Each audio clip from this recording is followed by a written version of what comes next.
to work outcomes. And in 1991, there was a review article that included a quantitative meta-analysis. And it turns out in the preceding 40 years, there's an area of psychology called organizational psychology. It's an area you should know about. It's a great career track. Organizational psychologists work with companies. They are heavily involved in personnel selection, in matching people with certain jobs, in developing programs for professional development. Organizational psychologists often do studies where they administer personality tests and then follow up and see whether the personality test can predict who did well in different jobs. The problem is, from 1950 to 1980, there were more than 150 studies, but there was no uniform understanding of how to measure personality traits. So there were 25 different surveys, and some of them had 16 personality traits. Some of them had 10 personality traits. And when you looked at the collection of findings, you couldn't make sense of it. But in 1991, two important organizational psychologists found all of those studies, and they reorganized all of the results in terms of the Big Five. So there might have been an older study that had 16 scales, and if you studied the items in the scales carefully, you would realize that 3 of them were about extroversion, 1 of them was about introversion. So you can reverse the introversion scale and put all 4 of those together. They did that study by study by study. So instead of having a crazy assortment of scales with different names, they boiled it down to just the Big Five. And suddenly, when you do that, the results become crystal clear. You know which Big Five traits are important in predicting job outcomes. Now, I'll tell you the big result in a second, but they did things in a thoughtful, careful way. So if you were trying to predict which traits would be important, I think it would be natural to say, well, it depends on the job. Are you talking about a salesperson, or are you talking about a librarian or a police worker? So in their meta-analysis, they split up professionals, managers, sales, police, and then semi-skilled or skilled workers. They also looked at 3 kinds of outcome criteria. And the first one was interesting to me. I would have never thought of this, but any organization has a training period. So any good organization will have a training period. So you'll work for 6 months where they'll be seeing whether you can learn how they do things and whether you can perform well. And in the studies that were done, they always separate out how people do during the training period. And then it's decided, yes, you're good for this job, you can stay on. And then there's performance over the years in the actual job. And then there's also objective outcomes like tenure, promotion, and salary. So there's many different kinds of professions. There's 3 kinds of outcomes. The main finding, the finding that you should remember, the finding that I keep reminding myself, is that there's one trait that predicts better job performance on every single outcome in every single job, without exception. And it predicts it at about the level of 0.2, which is a pretty good, strong prediction. Which of the Big Five traits? Yeah. conscientiousness. I would suggest conscientiousness is the trait that we all take for granted.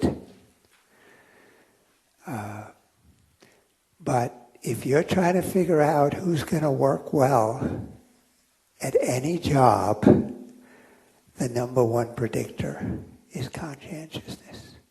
That means that people set goals, they persevere, they give effort, they try new strategies, they exercise self-control, conscientiousness. So here are the results, and you can see it's across the board. Conscientious people learn better during the trial period, the training period. They perform their job proficiently based on their manager's report, and they move up in the organization. Now, there are some nuances to this. So it does turn out that there's two kinds of professions where extroverts seem to do better. We have 5 categories there. Can anyone guess which ones the extroverts do well on? Yeah? Yeah. Sales is one, and there's another one. Do you want to take a guess on the other one? Oh, back there. Which one? Manager, yes. Sales and managers. Those are the two where extroversion was significantly related to performing better. Now, my guess is you know already that it's good to have an extrovert in sales. So a few years ago, something happened here at McGill where every student organization on campus started selling samosas. I gained 10 pounds in 1 year. They used to be here on the 5th floor when you got out of the elevators. But because of the construction, they've gone somewhere else. And fortunately, I can't find them yet.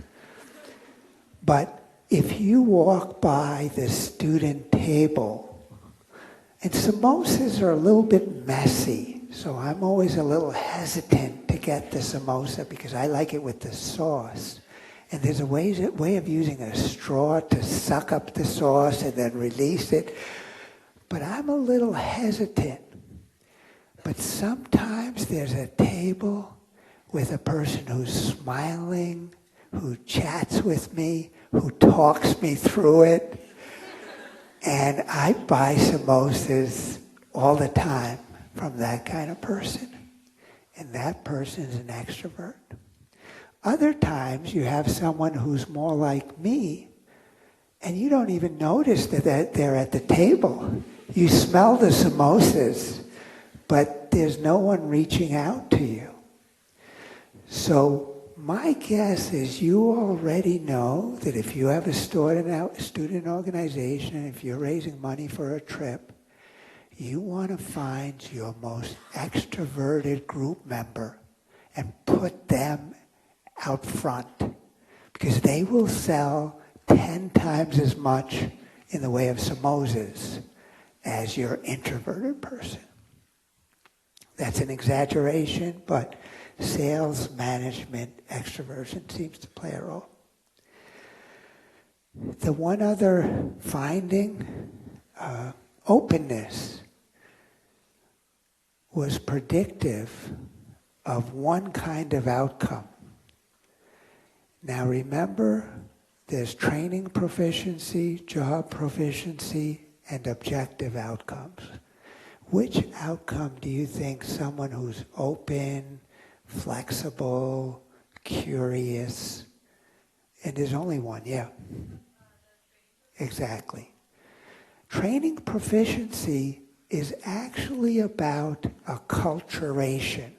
It's about learning what the mission of this company is, what they value, what kind of ways they like people to do things, how they like you to work together. And someone who's open to experience is more open to being aware and influenced by that. it doesn't carry forward. So if you're open to experience, you'll make it through the training period and you get the job, but it won't help you after that. Now, there's some more recent findings that I think are important, and I think in your future work life, the trend is toward working in smaller work groups. And there's some evidence that in smaller work groups, agreeableness is something that's associated with better performance and being low on neuroticism. But I have a more recent study that I really like. And so that's a classic study from 1991. More recently, they're looking at not the personality of the individual, but the personalities of a collection of individuals in a work group. Because it's a separate thing. If you want to see how productive the group is, maybe there's something about matching people in the group. So I'll tell you, and there's a lot of evidence that you want diverse groups. You want people of different ethnic, racial, religious backgrounds. You want people who think differently. It's often a helpful thing. It depends on how differently people think. So here's an amazing study from 1999. It was done in they don't really reveal it, but I think it's like in an automotive parts store, a big automotive parts store, because it's 80% men were the participants. So I was trying to figure out, at first I thought it was Walmart, but it's some big type store setting. It's mostly sales. And for this study, they actually had the company rearrange all of their departments so that there would be 4-person work teams. And they tracked the performance of the team, not of the individuals. How productive is the team? How much are they selling? Are they buying things wisely? Is it operating well? And in this study, what they did was they measured everyone on the Big Five, and they calculated the mean level of each team on the Big Five. So you might be on a team with a lot of extroverts, you'd be really high. Or you might be on a team with a lot of conscientious people. Besides calculating the mean, they also looked at the standard deviation, which is an index of variability. So they call it diversity. So you might be on a team where you have one extreme extrovert, one moderate extrovert, one extreme introvert, and one moderate introvert. That's maximum diversity. And what they did then was they tried to predict the team performance based on the elevation, which is the mean, and also on the diversity. And they got results where if you were an honest student working with me, I wish you could get results like this. They found a significant effect for every single Big Five traits, but they differed. So for elevation, they found that in these work groups, these 4-people work groups, the conscientious, when the whole group was high on conscientiousness, they performed better. Higher on agreeableness, higher on openness. So for those 3 traits, the more the group had it, the better they did. But there's 2 traits where it was actually valuable to have a diversity, to have a mix. And those were neuroticism and extroversion. So it was helpful to have some introverts and some neurotic people. I've told you before that people who are neurotic are more prevention-oriented. They're more likely to say, oh, but that might not work. Shouldn't we think a little bit more? They're a little bit more cautious in that way. And having some people like that in the group might help people come up with better ideas. And the introverted perspective seems to add something, so if you have a diversity. Okay. So I've tried to show you that the big 5 traits, both in a classic study and a more recent study, can significantly predict marital outcomes, work outcomes. It's not 100%, these are just effects. So I think with a marriage, let's say our chances are 50% of it working. If both partners are neurotic, the chances probably go down to 30%. These results would suggest. It doesn't go down to 10%, but it's also, people have to be extremely neurotic. If your chances of doing well at the job are 50%, if you're high on conscientiousness, it probably goes up to 60, 65%. Yeah.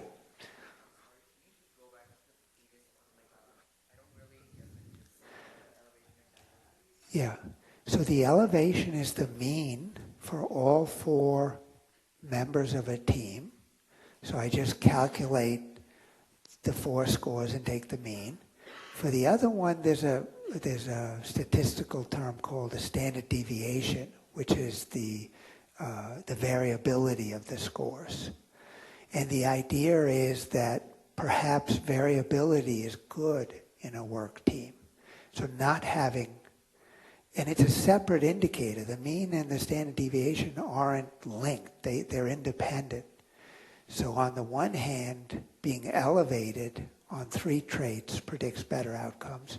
On the other hand, having a lot of variability on extroversion and, what was the other one? Neuroticism were helpful. I could talk to you after class. I have some more.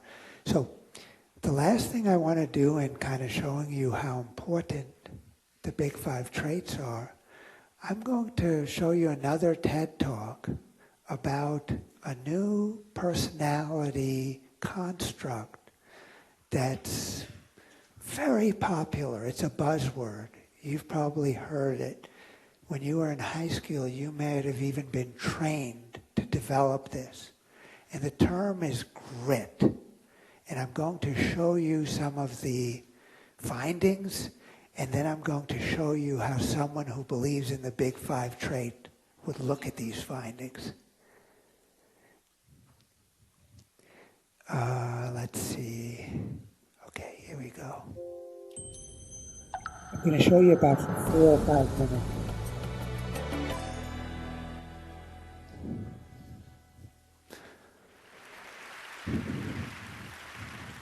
When I was 27 years old, I left a very demanding job in management consulting for a job that was even more demanding, teaching.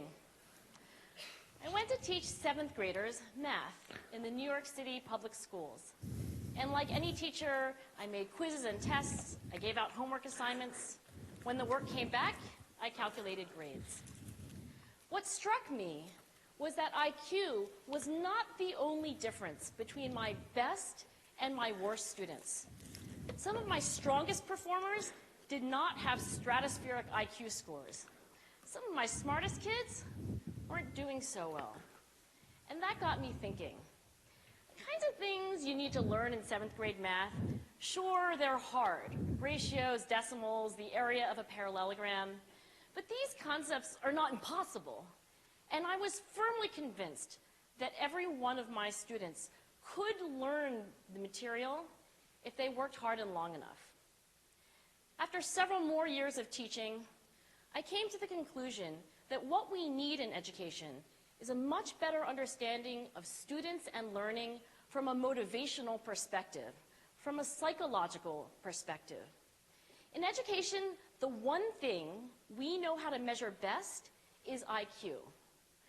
But what if doing well in school and in life depends on much more than your ability to learn quickly and easily?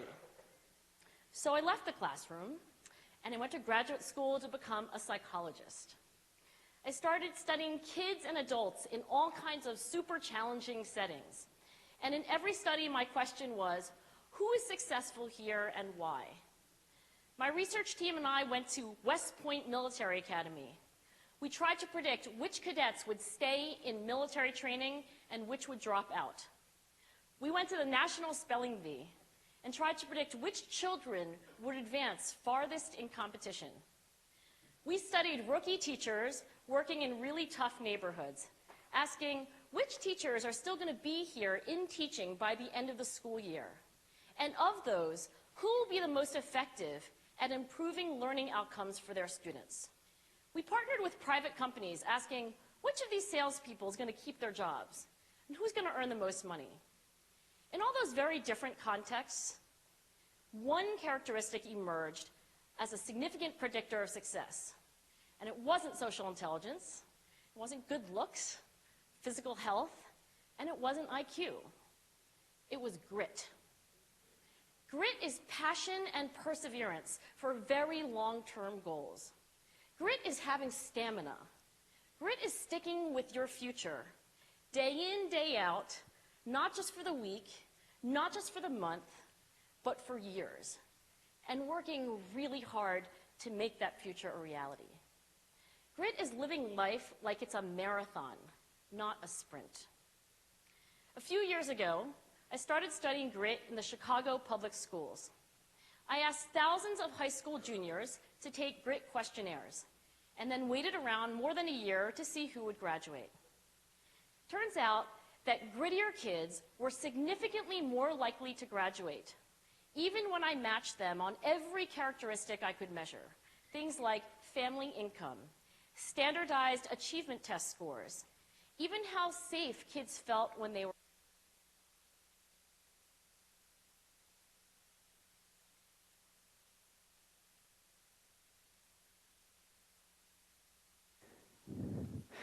This is Angela Duckworth, and she did this research with Martin Seligman. It's one of the leading new constructs in a positive psychology approach, which has become quite popular. I'll talk about it in a future class. If you watch this, you're listening and you hear about West Point, you hear about spelling academies, you hear about inner cities, you hear about teachers, and you think, oh my gosh, this grit, it sounds important. It sounds like exactly what our kids need. It's even more important than IQ. So this is the definition: working strenuously toward challenges, maintaining effort, interest over years. You approach things as a marathon. You show stamina. Let's see, what did I do here? These are the items that measure it. It's about perseverance of effort, consistency and focus. So in university, like you are, you can control for SAT scores in a multiple regression, and you see grit still predicts. At West Point, in a rigorous summer training program, grit predicts who's retained. The spelling bee, grit predicts. Let's go back here. Look at this definition. Does this sound like anything that I've spoken about in recent history? Yeah. Boy, it does sound like conscientiousness. So sticking to your goals, conscientiousness. Persevering, conscientiousness. Living life as a marathon instead of a sprint, conscientiousness. everything she says would be included under the broad dimension of conscientiousness. And you might wonder,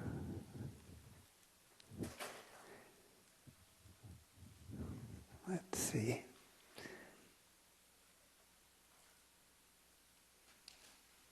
Uh-oh.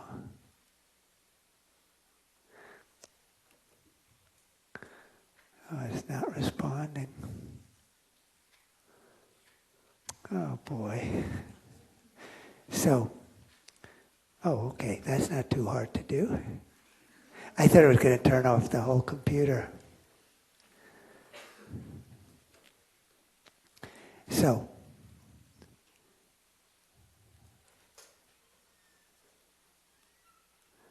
let's see, this is the one that I'm supposed to do.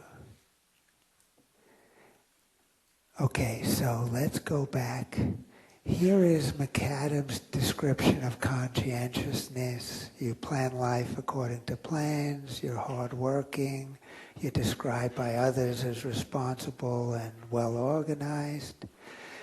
And what you'll read in McAdams' book is that before Angela Duckworth did this work and put grit on the map, there were over 200 studies that showed that conscientiousness predicts work performance, predicts school performance. I told you about the Barrack and Mount studies. There's probably no finding that's been more often demonstrated than a link between conscientiousness and better performance on things that require goals and perseverance. In the very first article that was published, the researchers included a conscientiousness scale, and they found a correlation of 0.78 between grit and conscientiousness. So in their own early research, correlations go from 0 to +1 is the highest, but there's always measurement error. So the highest correlation you will ever find between two different things is about 0.8. So what I would suggest is that by knowing about the big 5 traits, you will be better prepared when your wife or a colleague comes up to you and says, I have the magic word. It's grit. Or it's stick-to-itiveness. Or it's hardiness. There's a new term that comes up every couple of years. People get excited about it. It's popularized. 9 times out of 10, I guarantee you, if it's personality related, you can place it on the big 5 traits. And there's lots of research that would already have shown you why this new variable is working. Because they're reinventing something that we knew already. So I urge you to be suspicious when you hear about exciting new personality variables that can predict whether you'll win a spelling bee and whether you'll be successful at work. I think we already know what that personality variable is. Okay, so how useful are the big 5 traits? I think there is pretty good evidence that they can help you predict what will happen in marital relationships. It can help you predict what will happen at work. I think it really can make us more efficient in thinking about our own personality, other people's personalities. I'll tell you that the number one mistake I've made for the last 30 years is I always have to select people to work on research, either graduate students, undergraduate students. And I look for 2 things. I'm usually looking for agreeableness. So I like, nice, easygoing people.